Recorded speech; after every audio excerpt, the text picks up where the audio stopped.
I was in a place called Yallo in Afar in 1973. My life totally changed because as a nurse, I saw people starve to death. I didn't know that could possibly happen. I had no imagination about that when I was living in Sydney. One mother brought me the baby in the early morning, that baby died. The child in the midday, that child died, and the child at sunset died. 3 children from one family, from one mother, dying of malnutrition. I just could not take the idea of this amazing amount of injustice.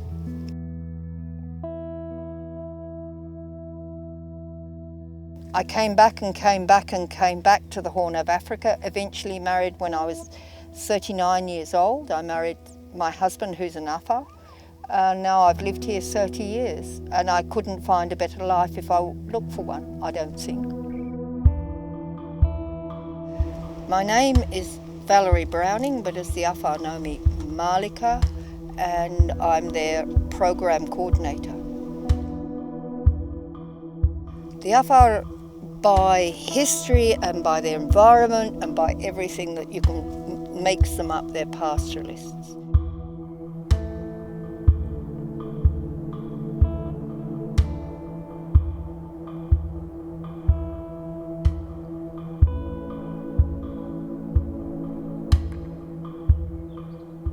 A pastoralist is a person whose livelihood is dependent on his herd, moving place to place for water and for grazing.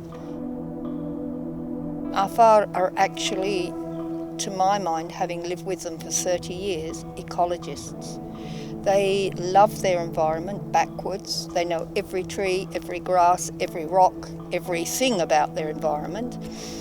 They want to preserve it, and they have rules and regulations in their tradition to do that. And that's really why they do move, so that at any one time they don't destroy the environment of the trees, the grass, the whatever's around. They move on to let it rejuvenate.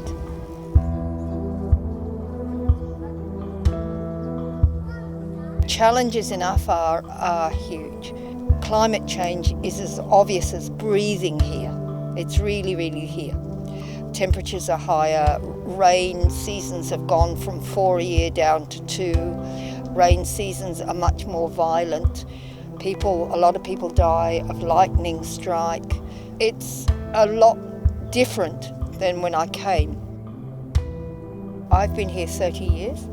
When I came, they had so much milk from their animals that they were able to literally play with it.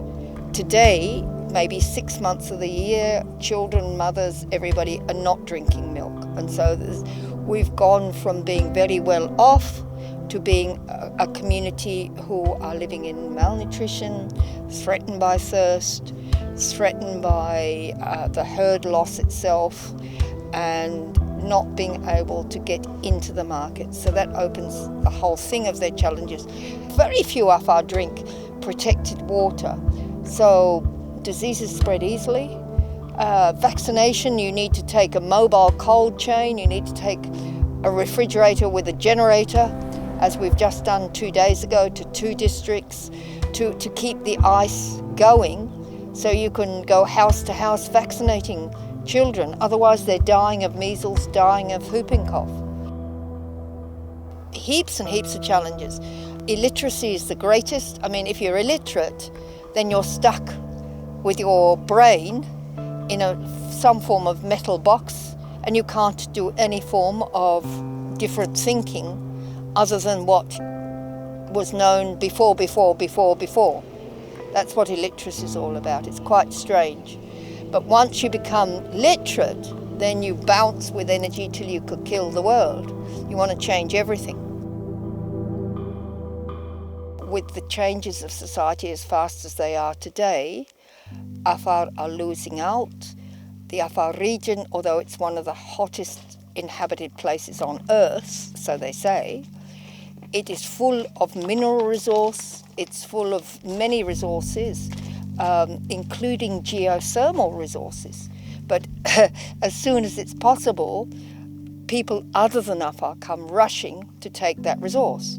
So Afar are really still the people missing out in their own land. It's a strange land. It's a land with people, nomadic people, who move 5-6 times a year, but somehow the rest of Ethiopia says it's empty, and they don't take in notice of the people. Before they could catch up, their resources were taken from them and used for other things, other people. As Ethiopia has done what the previous Prime Minister Meles Zenawi said, industrialised and moved on, Afar haven't. There is nothing here that puts the main livelihood of the people, the livestock, into focus. Abda came into a world of challenges. We were 34 Afar, and we eventually were the beginning of Abda. We were voluntary. We came into a community of pastoralists who'd never learnt to read and write before, never had education, never had health, and were not connected to the cash market. We work where the government doesn't work. So all over Afar, in the far rural areas, they know our organisation, and we are trying to see that the people get what should be their basic human rights. That's what we'd like to see. Abda started the literacy of the Afar and started a system of mobile education so the pastoralist children could go to the first level of school, and then we try to feed them into the government school.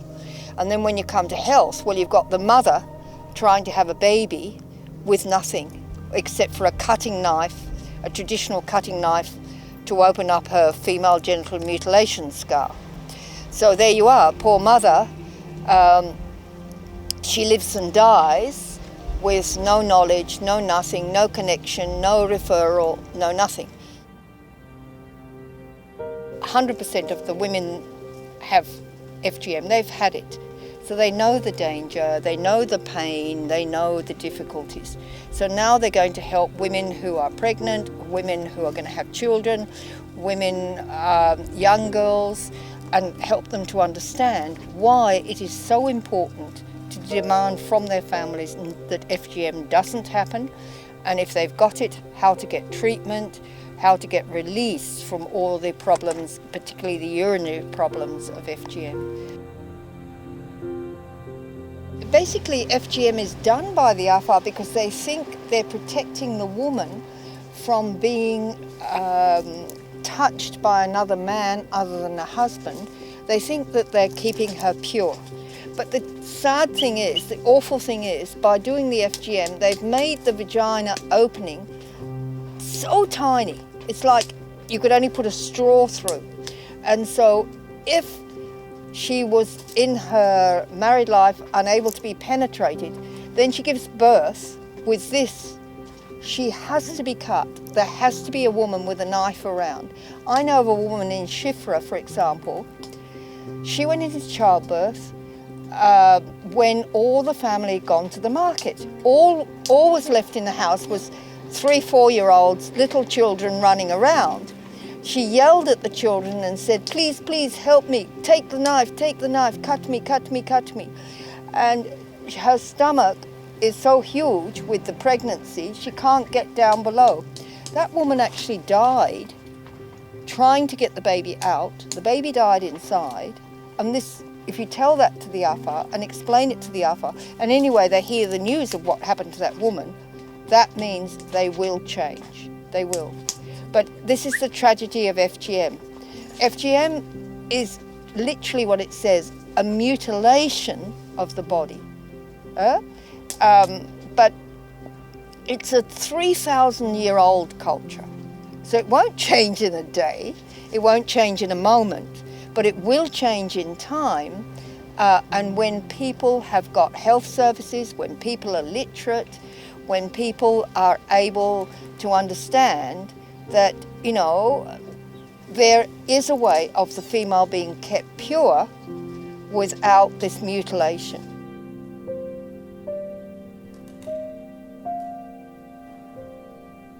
We have a special assistance from Ethiopia Aid Australia who have allowed us to get right inside the whole problem, to understand where the actual perpetrators or the practitioners are of this FGM, what to do with these practitioners.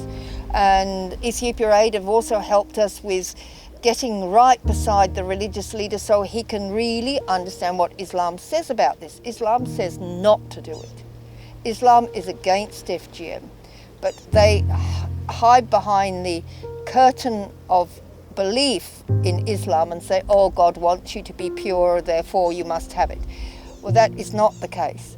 So what we found in the enormous support of Ethiopia Aid Australia is that we are getting deeper and deeper into the problem. I have great confidence it will stop. It'll take more time. We need to be more holistic in our approach. We're using the youth, we're using the young girls, we're going into schools, we're going into every aspect of their lives to talk about this. I met here in this town a girl who was married at the age of 13. She had a first child at the age of 14 probably. She's now about 17 with a 3-year-old girl. And poor girl, her future's been wrecked by this really, because she's never been to school. And she probably will never go to school. I asked her what sort of age husband she's got. She said, she gave me an idea that he might be 15 to 20 years older than her. Well, yeah, this is to keep the clan together, this is to keep the name of the clan going, but in the end, girls and women are going to have their rights here, but they're going to have it in a disciplined system. The hardest practice to give up, I think, is that of the way they marry the girl without her choice. And that is really damaging. That will change, it'll change with education, but they must have holistic education, sound education for everybody, and then it can change well. If we go the way we're going and just depend on donors for short-term projects and they go bang, bang, bang, we will make no changes because the community cannot, not like that.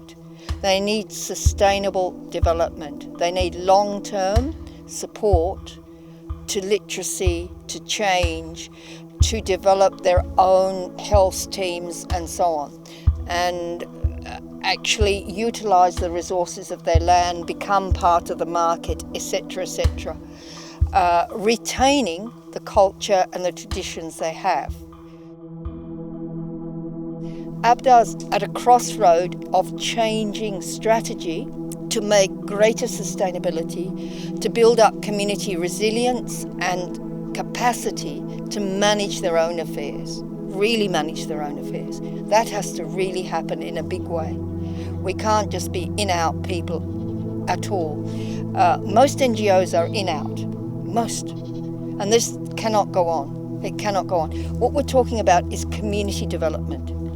If we are really committed to community development, then we're committed to them developing to the stage they need to, getting all basic human rights.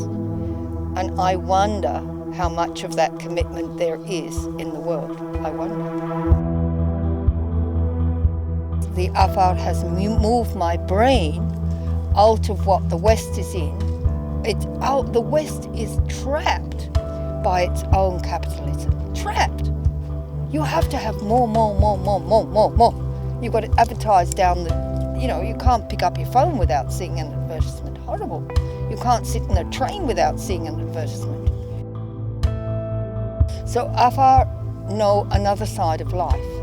I've never in 30 years treated an Afar for depression. Never. How is that? They look after each other. We have this enormous community kind of family idea. I mean, I feel like I am the top privileged Australian that there is.